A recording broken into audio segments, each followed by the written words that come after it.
Hello everybody, Zeff here with ZeffsTrading. Hope you guys are doing well today. Going to be going over the ABC pattern and kind of going a little more in depth on it. If you haven't already seen the previous video, go ahead and watch that one first on my channel. Then come back and I would watch this one. The reason I'm making this video is I get a lot of questions regarding how to enter, what am I looking for, etc. with this strategy. This does take a little time to learn because it is a little bit of discretionary. This isn't a fully mechanical system. You need to understand how price action works, higher highs, higher lows, how divergences work, etc.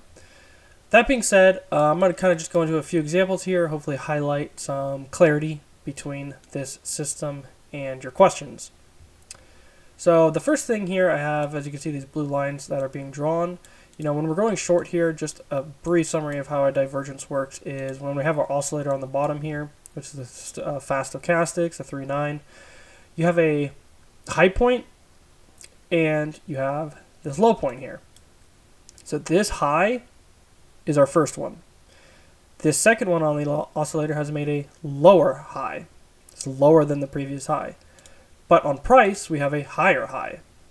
And that's what we're looking for a bearish one. And it's just the complete opposite. Lower low on price.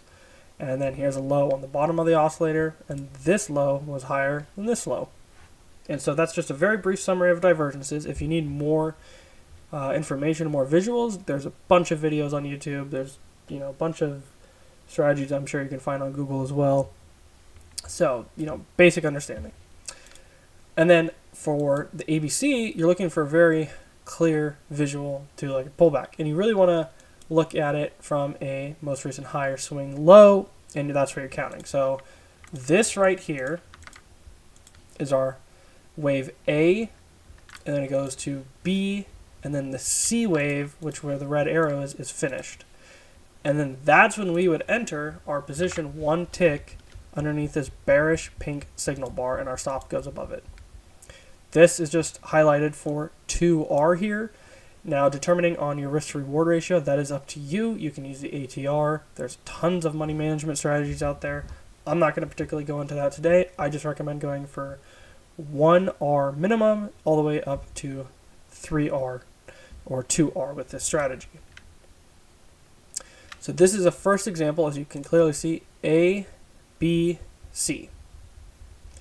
And then counting back from our wave here, we have A, B, C, done. Resets. That's only one leg down. So now we reset the most recent swing low. A, B, C. That's how we're counting these. So here's another one right here.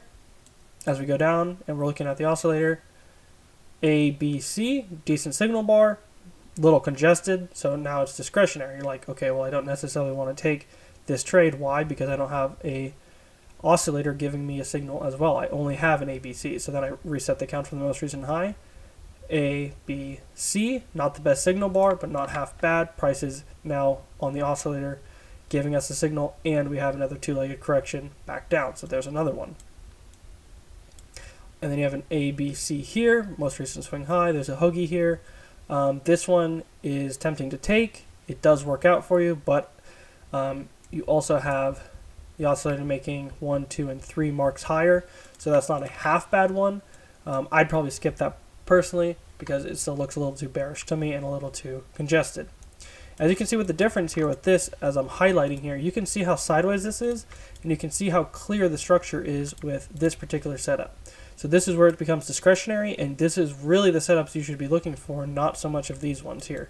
You can see how sideways, and this is where you have to reflect on price action being congested or not. So here's another one right here, counting from our most recent high. So here's our 1, 2 on the oscillator. The oscillator is below the 80 mark, which is also really good to see. We have a double top. There's a lot of good things going for us. Great signal bar, and counting from our most recent low, we have a B, C. That's simple. That's all we're looking for here. It's on the outside of the Kentler channels. We have a double top. There's a lot of context for us to want to enter this trade. So here's another one.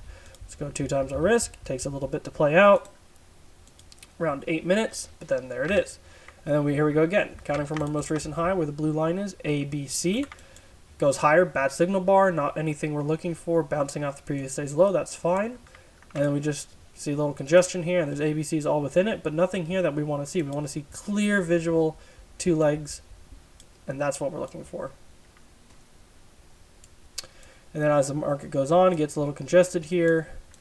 And then as you can see, this is making a nice bearish trend down. But when does our oscillator start turning up here? It starts turning up late about right here. So here's mark 1.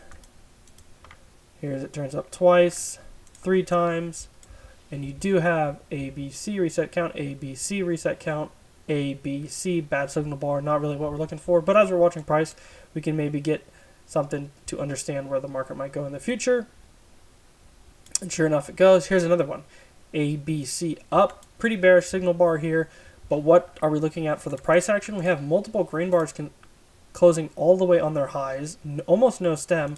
You don't want to just take any ABC. The divergence is also not even here yet. Most of the time when you have a multiple green bars closing on their highs in consecutive order and you have a one red bar, buyers will buy one tick below and add to a bigger position and wait for another move up. So you have to have discretion and understand how price action works and how these markets work. You can't just specifically keep entering into ABCs. You really want good context here. Here's one counting from our most recent highs. You can see this high is more higher than the previous high, this double top here. So I'll make that clear. So now you have A, B, C, bad signal bar, really not what we want to see, but we can still potentially enter this trade. Now the divergence wasn't necessarily here. This just made a double bottom on the oscillator and not a good signal bar. So even though this works out, you pretty much would just want to skip it. Same thing here. So here's counting from our most recent low, A, B, C up. This one works right here. Very low risk. No divergence really happening. There's a very small micro one to the slight downward move here. But again, bad signal bar. It's at the previous day's high, which is good, but I just don't like how bullish this is. So just skip the trade. And that's all you're doing. Here's another good one right here. I like to see what I really like to see is when the divergence is closing above the 80 here. Now, price, sometimes what will happen is this one did make a lower low, but it looks more like a double bottom here. So you can simply just trade this based on a divergence and not so much of the ABC. Because an ABC is here from the most recent ABC. One leg up, down, another leg down, just one leg resets the count. These are all one-legged moves. And this is just double bottom. This particular incident here is a divergence, and you could enter maybe on a higher low if we get one. And as you can see throughout the rest of the day, we carry on here, and not too much happens here. Here's another divergence. Again, right here, here's another example. This hoagie breaks out, comes down, gets a little too congested, and you can draw your congestion box like this if you'd like. But yeah, I just wanted to go over that. Hopefully this clears some things up with it. Today actually wasn't even that good of an example of it. I would really think the best one for that divergence was back here in the beginning of the market here. You can clearly see a visual move up, A, B, and C. Nice bearish signal bar closing on its low. You can see how far this market is running out of steam here. You have 1, 2, and 3 different mountain peaks here, as I like to visually call them. And that is kind of hopefully what you guys, hopefully it's answered some questions for you guys. And if you do have more questions, just feel free to reach out to me through email, through the comment section, through Discord. I'll try my best to answer the questions for you. But again, the system is a little discretionary. It takes time to understand when a really clear ABC is. You want it to basically a no-brainer. You clearly see a two-legged pullback. You clearly see the divergence. You have to be very patient with it because it doesn't happen all of the time, and some days are better than others. But be patient with it. Look for some really good ones. Look for some good signal bars. Understand your risk parameters. You can trail a stop loss if you're trading multiple contracts. There's a lot of things to do if you are trading bigger size and or wanting to trail your stop loss. Play around with it. Play with it in a simulator. Study your results. Try to get better. And yeah, hopefully this answers some questions for you guys. And I'll see you guys next time.